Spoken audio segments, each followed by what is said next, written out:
Resident Evil 4 Remake is only a few months away, and at first glance you'd probably think, hey, we haven't really been given a lot of information about this game. We know about the story due to the fact that it's a remake of the original Resident Evil 4.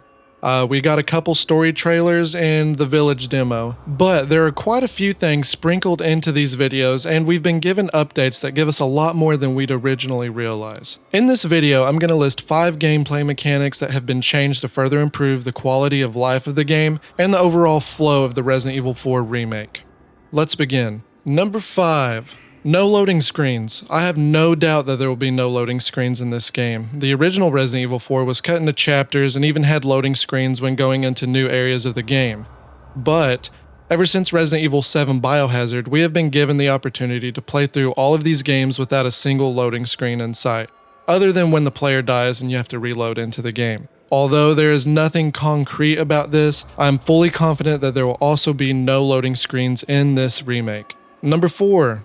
There is a storage system at the typewriter. There have been information listed on the Xbox store that you can access your DLC weapons at the typewriter, confirming that there will be some sort of storage system for your weapons to be in the game. I wouldn't think we'd be able to store our ammo or anything, but we will be able to store our weapons so we don't have to repurchase or re-upgrade at the merchant. It will make things a lot more helpful and not feel repetitive. Number 3, environmental effects.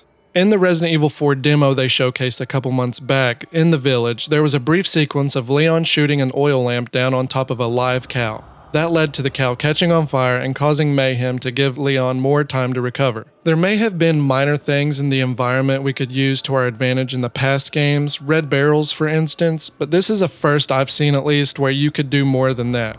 It will encourage the players to seek out advantages while they're playing the game. Number 2, stealth. We also saw in the showcase that Leon can now crouch and sneak his way past the villagers.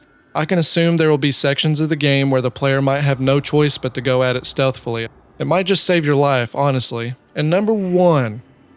Lastly, we see that Leon now has a defensive parry in the game. In the original Resident Evil 4, you could only use the knife for offensive purposes only, and I assume we can still do that, but we also have the option to defend ourselves by parrying and dodging.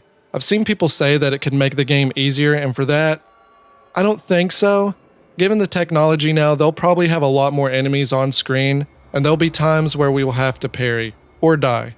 Parrying does have a cost though. Your knife will decrease in durability. You'll most likely have to buy a new one, or repair and upgrade the knife you have at the merchant. Let me know if you all have seen anything else sprinkled into the information Capcom has showed us. Are you all excited for these new mechanics, or would you rather they not be in the game? Let me know in the comments down below.